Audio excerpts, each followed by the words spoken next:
What DIVOC? Love in a pandemic. What could go wrong? Everything. Chapter 1. A typical good first date. Saturday, March 14th, 2020.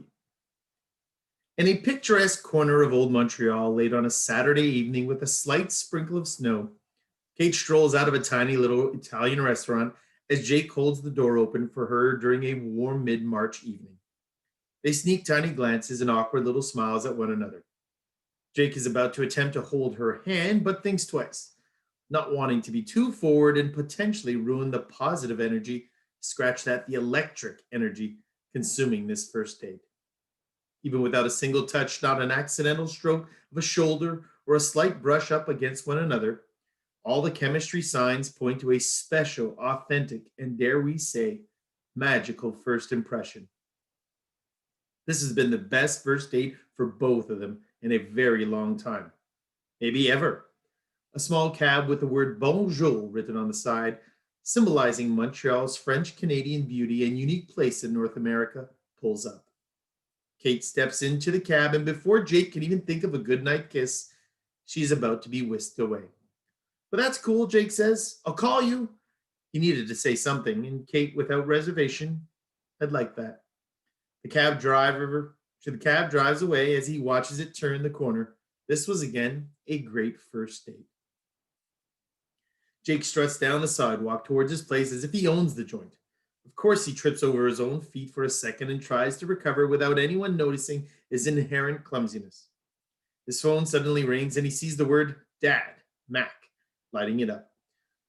Not now, Pops. I'm not in the mood for a long conversation about nothing right now.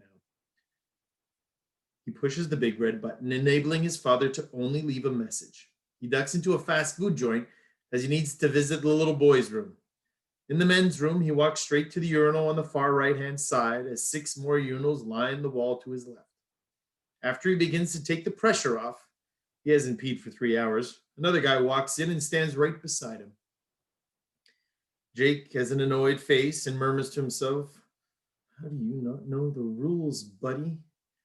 The man beside him is oblivious to Jake's frustration.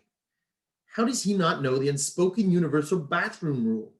Men everywhere on this planet know and adhere to a certain common social norms while taking a pee. Adding more fire to his annoyed fuel, the man nods and says, "Hey, what's up?" Jake is dumbfounded. Looks around, pretending that there must be someone else in the room. "Are you serious?" he blurts back. "What?" says the man. "You choose the urinal beside me, right beside me? What's wrong with all the other ones? Are you a psycho or something?" The man is taken aback, isn't used to such boldness and blunt interaction, especially in the bathroom. He nervously fumbles around a little. He's not entirely finished his business as well and bolts out. Jake eyeballs him and thinks to himself, maybe I overreacted slightly for a second. But then he blurts out, as if he thinks the man could hear him because he's already left, "You didn't even wash your hands, buddy. Who doesn't wash their hands? Learn the etiquette to distancing rules. What's wrong with people? Society has rules which are to be respected. This is the men's bathroom, not a rodeo." He chuckles and smiles and walks out of the bathroom. A young teenager working behind the counter says, Sir, the bathroom is only for customers. You'll need to order something. Sir, you need to order." Jake doesn't pay any attention or even care to what the lad might be saying. In most societal circles, Jake's non-acknowledgement of a person trying to speak with him would be considered rude behavior. The truth is, Jake pays attention to his needs and wants first and foremost, almost exclusively. And if we're going to be completely honest, he always has. He's not a bad guy at all, but he's, dare we say, like many of us. He continues along his way without an attempt to be remotely considerate to the young man. He pulls out his cell phone to call his buddy LeBlanc. He looks right through and past the frustrated teenager who is just trying to do his job. A man picks up the phone after a quick ring, and you can hear him say loudly, "So?" Jake pulls the phone away from his ear and answers, "Buddy, it was great." No, I didn't kiss her. No, I didn't do anything else, butt face. What the hell's wrong with you? Jake is laughing with his buddy LeBlanc as he recounts how his excellent evening went. Kate, meanwhile, is sitting in the cab reliving the past 3 hours over in her mind. She feels this is the best date she's had in since dating has existed for her. He should have tried to kiss her, though. I thought he was going to. I showed him I was interested. Did you not have a great time? I did. Am I overthinking this? Should I have tried to kiss Jake myself? Oh, come on, Kate. You could have made the move. Your love life is yours to steer. And you told yourself you'd start doing things for you now. Next time. All those questions and thoughts, her mind goes a million miles an hour. This is what Kate does. She thinks and analyzes and thinks some more and adds a layer of overthinking and scenario building and conspiracy theory and Chicken Little style and the sky is falling narratives and ends up wherever that is. A super fun date, all positive but a little worried energy, self-created by her ability to think way too much about it. The cabbie turns around after hearing her speak quietly to herself. Of course, she didn't notice. She was muttering. I'm sorry, miss, I couldn't hear you. Were you talking to me? Kate is surprised and embarrassed that she was talking out loud to herself and realizes she must look a little kooky.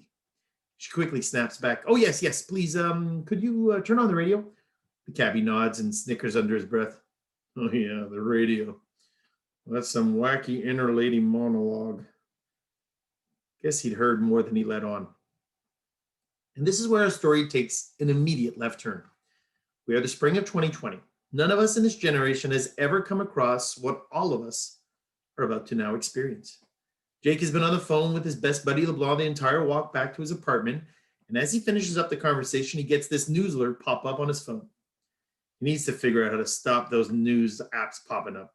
It bugs him all the time. He only wants to know when the Canadians score. He doesn't want the news. And the headline reads, Coronavirus Update. Montreal, are you ready? New measures have now been put in place. What the heck is this, he thinks, perplexed as he starts reading the article on his phone. He stumbles up the stairs trying to read and not fall on his face. Back in the cab, the music on the radio stops in the middle of a song and a well-known voice kicks in. Hello, listeners. This is Lando Prump from the Wake Up Call. Yes, I'm here on a Saturday night, and why?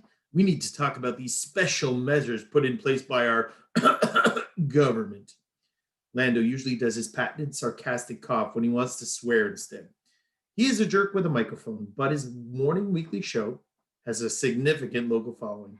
His outspoken nature and shock jock style has also created a digital viral sensation where his online reaction has him positioned as a trendy North American podcasting persona. He's tapped into a certain customer base that has shifted towards what some would call lowbrow, current events, sensationalistic radio. All this packaged together with the ultimate goal of ratings at all costs. He has lots of listeners locally and across North America, and he gets paid well to put fuel on social fires. I came into the station tonight because I want to be the one to tell you, my audience, my people, my listeners, that we've been told we must read the following announcement to the letter. The provincial government is implementing a 2-week stay home and social distance advisory, whereas only essential workers are permitted to go to work starting this Monday. And people should only leave home to buy groceries or emergencies until further notice. That's the official communication that we had to say. Now, this is what the wake-up call host must say. Bullshit! I'm here for a special nighttime show about a bug or some other version of a cold. And we're prepared and we're doing a great job with it and it will go away. So why don't we just stay calm? But now some of the left-wing tear-jerking social conspiracy nuts have decided to make the world stop. Brilliant. Brilliant, I say. Keep nodding. Yes, yes. Whatever our overlords say, they must be right. Nod, just nod. Nod all the time. Like the brainless bobbleheads some are morphing into. The cab driver laughs. But Kate is not enamored with the radio announcer, to put it mildly. What an idiot. Unbelievable, she says to herself. To the cab driver in the curt tone, she says, please change the channel or turn that moron off. This was chapter 1 of What DIVOC.